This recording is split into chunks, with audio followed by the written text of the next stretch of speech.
Hello and welcome to How to Make Money Online Step by Step. My name is Bonnie Dye, and along with my partner Vicki Apple, this program has been created to show you how you can work from home, set your own schedule, and create your own income on the Internet. The program has 8 modules, and we'll get started right away with module number 1. In this lesson, we'll cover the first 3 steps in the process of building your online business. Those are finding your niche, choosing a great domain name, and I'm going to tell you exactly what I mean by that, and choosing a hosting company. So let's get started. The first thing you'll want to do is choose a niche, or another way of saying that is determine what business you want to be in on the Internet. If you already know your niche, that's great. But sometimes this is hard for people to decide, so I'm going to show you an easy way to choose something you'll be able to enjoy and make money from at the same time. Even if you know what niche you want to start with right now, you may want to use this process to create a second business at some time in the future. You're going to discover that once you've gone through this step-by-step process to get your business up and running, you'll only need 3 to 4 hours per week to keep it going. And at that point, you might want to create a second business. So the first step is to write down 5 to 10 things you enjoy doing. Your list should include any hobbies, skills, or special interests that you have. If you like photography, if you're skilled at something like landscaping, or maybe you have a special interest, like maybe you're a history buff. Anything that you enjoy spending time with, those are the kinds of things you should write down. In addition, put on your list any kind of life experiences you've had. For example, maybe you're one of 10 children and you grew up sharing one bathroom, or maybe you were adopted. Life challenges might include the fact that your family moved around a lot when you were a kid, and maybe you were constantly changing schools, or maybe you grew up with some kind of a physical challenge. Jot down anything you can think of that's different in that way. Another good category for you to use is any fear that you've overcome. If you were afraid of the dark as a child and that carried over into adulthood and became a fear that you had to overcome, that's the kind of experience you can share with other people to help them. They'll be able to relate to you, and they will pay you to share your success tips with them. And then, of course, you'll want to include any special kind of training or particular education you've had. If you're skilled at flower arranging or lawnmower repair, or if you've taken some courses on cake decorating, anything like that, add those items to your list. As you're going through this process, don't leave out an idea just because you think you can't see how to make money from it right now. You'll learn how to do that through this training. Keep in mind that there's a target market for anything you can think of to put on the Internet, and I say that in all sincerity. There are more than 6 billion people on this planet, and there are approximately 1.5 billion people on the Internet on any given day. You only need 100,000 or so people to make a very good living for yourself. And believe me when I say that out of the 1.5 billion people, there are at least 100,000 that will have the same interest as you. So put aside any worries about how to make money from these ideas. Just concentrate on finding things that you really enjoy or you think you'll enjoy sharing information about with other people. When you've written down everything you can think of, rate the items from 1 to whatever number, depending on how many you have, with number 1 being the idea that you think would be the most interesting to you. Once you have all your ideas rated, choose number 2 to be your niche. Remember, you can easily create more businesses as we go along, but for right now, stick with item number 2. The reason I'm suggesting that you choose number 2 is because if you choose number 1, it will be so special to you that you'll worry about making everything perfect. And that desire for perfection will often keep you from moving forward. You'll be too personally invested in it. If you choose the number 2 item from your list, you'll still have a lot of interest in it and enjoyment from it, but you'll have a little less personal investment, and you won't be as inclined to be a perfectionist. When you've chosen your niche, the next step is to find some keywords or phrases that relate to that niche. The keywords will help you define an even smaller segment within your niche. You'll want to build your website around a particular concept or a set of keyword phrases that you can concentrate on as you go along. By targeting a small segment, you'll quickly be able to become known as an expert in that area. What I'm going to show you next is a free tool that's available for you on the Internet. You'll find it at www.googlekeywordtool.com. Now, Google changes this website from time to time, so if you ever go to this URL and it doesn't look like this page or something similar to it, that means they've updated the program again. When that happens, just go to google.com and type Google Keyword Tool into the search box, and it will show you the new website location. You'll need to have a Google account to use this tool. The account is free. You just need to set up an email account or another kind of Google account so you can get access to the keyword tool. Google never sends out any kind of advertising or any spam, so you don't need to worry about that. I'm going to zoom in a little bit here so you can see what this tool does. The first thing you're going to do is type in a keyword or phrase in this box right here. In Internet marketing, we use the word keyword in the singular tense, but it's almost always a phrase. So just type in the phrase you think you would want to work with based on the niche you chose from your list. If it's flower arranging or moving to a new school or whatever you've chosen, that's what you should type in. Make sure this box right here is checked also. This allows you to use synonyms because the whole point here is for you to get some additional ideas. Next, you'll need to type in the security words that are shown right here. This is called a CAPTCHA phrase, and it's used to let Google know you're a human being and not some kind of a mechanical bot. The phrase I've used for my example here is the law of attraction. I'm using this phrase because there's a movie and book called The Secret. It's been very popular, and it talks about the subject of the law of attraction. That means there's probably a large variety of ways that people are searching for information about this topic. It also means there's a lot of competition among other Internet marketers who are trying to make money from the popularity of these books and movies. I chose this example because it will show you how you can make money from a small niche even if a lot of other people are using the same ideas. This is what you'll see once you've typed in your chosen phrase. You'll see a lot of synonyms and a lot of ways to put the words together into phrases. This shaded box shows you how much paid advertising competition there is for this phrase.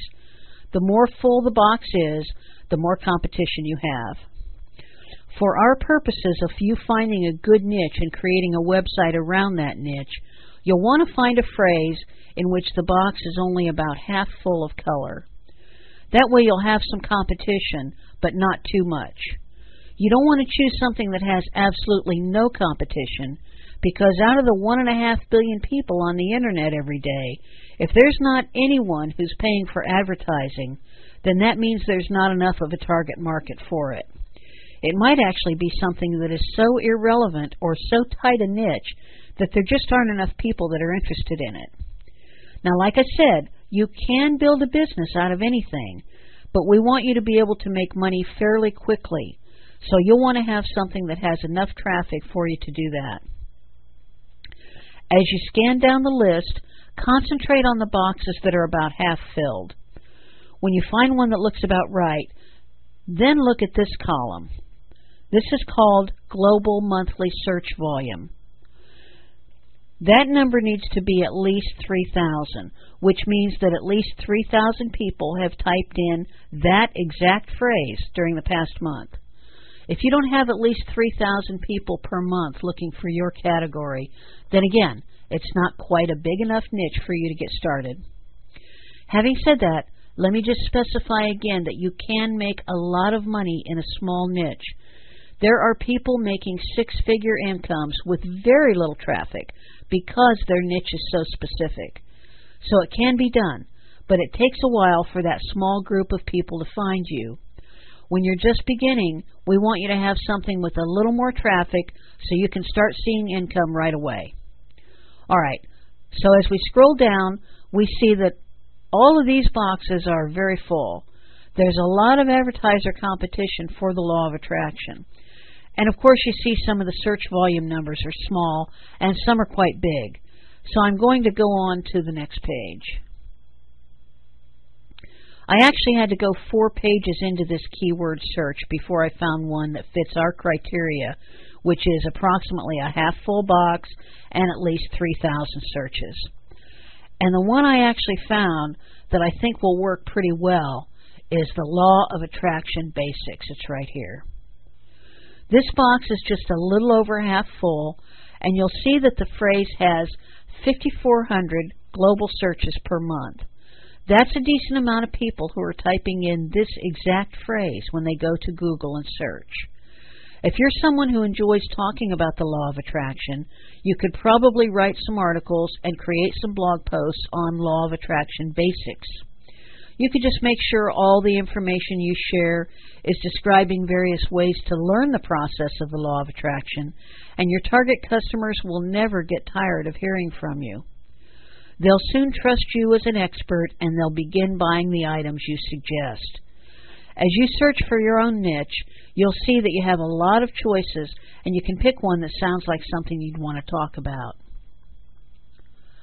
Okay, the next thing that's the most important for you is choosing a great domain name. When I say a great domain name, what I mean is you'll want a domain name that is going to actually bring you traffic just because of its name. It's okay to have a catchy name for your business, and lots of people think up catchy names to use for domain names. But the best kind of domain name is something that is actually going to be a phrase someone types in for a Google search. In other words, in the example I just gave you, if you could have the domain name called Law of Attraction Basics, then you would have at least 5,400 people per month typing that into Google, with your website coming up in the #1 position on the page.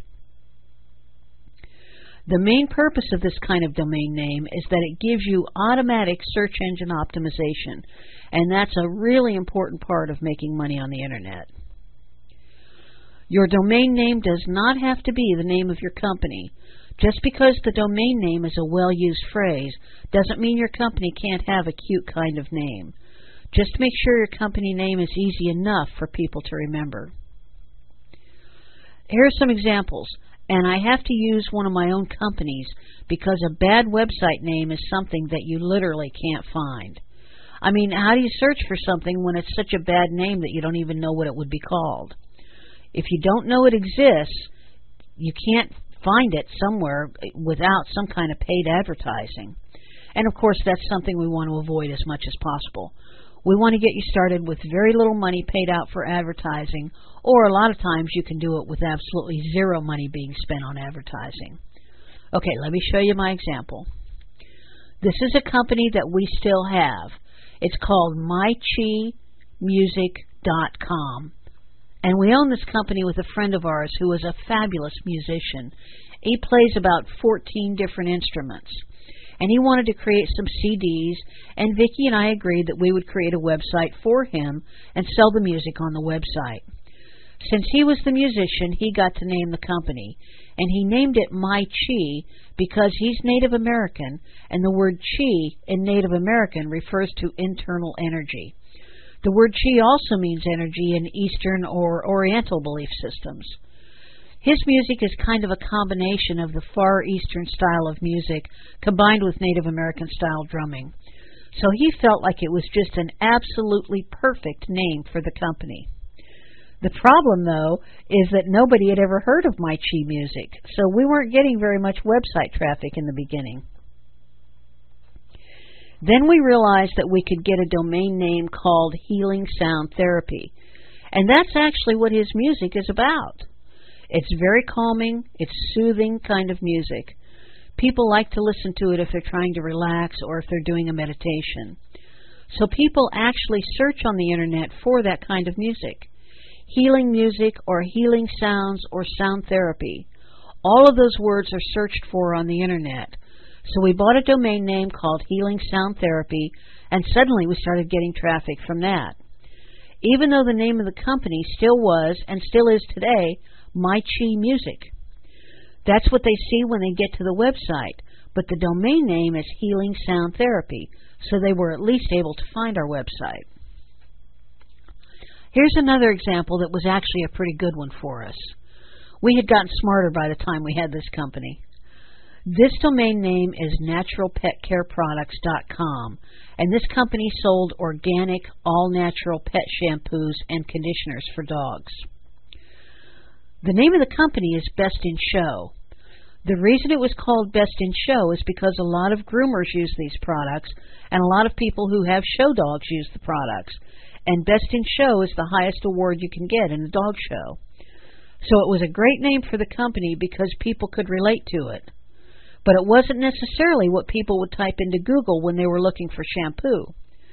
So you can probably start to see how the domain name and the company name can be different, and both can still help you get customers. Naturalpetcareproducts.com was a fabulous domain name for this product because that's exactly what people were typing into the search engine when they wanted to find some really good, all-natural dog shampoos and conditioners for their show dog. Here are some other important things to keep in mind when choosing a domain name. You should only use the extensions .com, .org, and .net. Google ranks all of these the same for search engine optimization. A normal domain name will cost you less than $10 per year, and some websites will advertise even cheaper prices for an extension such as a .biz or a .info. But these extensions won't be recognized as quickly by the search engines, so they're really not worth your money until you have a very large company. Since the Internet has become a popular way to make money, it's getting harder to find a domain name that's an exact match for a good keyword, like the ones that we were looking for in our criteria. So here's a tip that will often get you help you get the domain name you want. If you use a hyphen between the words, Google will recognize it as if the hyphens weren't there. It's important to stay true to the keyword phrase you chose. If you change the spelling or change the order of the words, then your phrase no longer matches what your 3,000 plus customers are typing into the search box. However, as long as your keyword phrase is intact, it's fine to add a word to the beginning or to the end of the phrase to help you get a great domain name. There are a lot of websites that sell domain names, and the one we often use is GoDaddy.com. It's a convenient place to search because they offer alternative suggestions if the phrase you want isn't available. When you get to the website, click on the tab that says Domains. Next, type your keyword phrase into the box. You can click the drop-down arrow, that's right here, if you want to choose something other than the .com, but it's not really necessary. If .net or .org is available, you'll see it listed as a choice after you click Search. Look above the search box to see whether or not your first choice is available. Below, on the left, you'll see choices of other domain extensions. This is where .org and .net will show up if they're available. On the right over here is a list of suggestions that are also available domain names. You can see that some of these might work pretty well. The first example adds the word site right here to the end of the phrase. That would be fine, and that wouldn't affect your visitors at all. They don't have to type the word site in order for your website to show up. Yours will automatically be pulled up because 3 of the 4 words match what the customer typed into the search box. Now, if you look at the third suggestion right here, it says Law of Attraction Online, and that would work just fine too. You can't see the whole word here, but if you're on the website live, just hold your mouse over that choice without clicking, and the entire domain name will show up for you.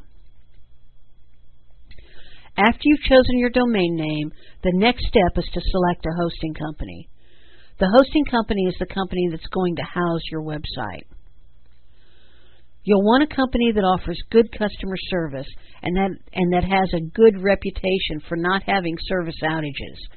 You want your website to be available all the time. When you have products on there for sale, you don't want it to be out of service.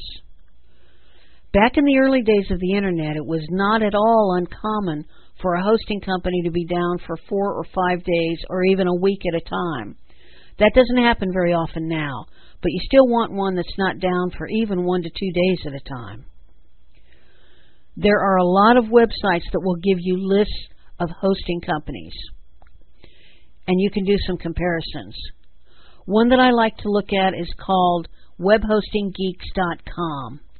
They list all of the major web hosting companies, and they give you a side-by-side comparison of all the features, the pricing, the customer service hours, and so on. These are the things you'll want to look for when choosing your hosting company. First, you'll want a company that offers unlimited space. What I mean by that is, each page of your website takes up a certain amount of storage space on their computer service system. As your business grows, you'll be adding additional pages to your website, and as you add blog posts and new products, you'll need extra pages. You're going to want a hosting company that's not going to charge you extra for the amount of space you're using. Many of the good companies offer unlimited space, and you want to make sure that you choose a company that doesn't charge you extra if you use a little more space. Also, look for a hosting company that allows an unlimited amount of traffic. You want a company that's going to allow you all the traffic you can generate without charging you extra if you have more than 100,000 visits or any other limit per month. You'll want unlimited free support also. I like to use companies that have support 24 hours a day, 7 days a week, Christmas Day, New Year's Day, no matter what. If I'm having trouble with my website, I need to be able to talk to somebody. I don't want to wait until Monday morning or wait until after the holiday. So unlimited free support is another really important requirement. There are 3 companies that we like to recommend. HostGator is the company that we use the most often, and that's probably our #1 favorite. GoDaddy is also a very good company. We still have a couple of websites that are hosted there. I've heard some people say that they were on hold for a long time to get a question answered by GoDaddy, but we've never had to wait more than a couple of minutes. HostMonster is another one that's very good. All 3 of these have our criteria of unlimited space, unlimited traffic, and unlimited free support. You can actually just click one of these from this page right here that you're looking at if you want to use one of them. It'll take you right to it, even from this module. If you choose HostGator, we've got a special code you can use. When you get to the website, type in HGC25. When you do that, you'll be able to have their hosting service, no matter which plan you choose, with a discount of $8.94. Their beginner program is $8.95 per month. The $4.95 price that's showing on this graphic is the price you pay if you sign a 3-year contract. But without a long-term contract, it's $8.95. They also offer a 45-day refund policy. By using the code HGC25, you'll actually get the $8.94 off, so you'll get it for 45 days for 1 penny. And if you don't like their services, you get your 1 penny refunded. So that's HostGator, if you want to go with that one for a while. This is the end of Module 1. In Module 2, we'll be covering the process of building your online business after you've made some of these initial decisions. We'll be showing you how to find products to sell if you don't already have a product. Or even if you do have a product, you'll want to have maybe some more add-on products. We'll also be talking about finding customers and building your customer list, because that's what will help you build profits. Until next time, I'm Bonnie Dye, and I wish you great success.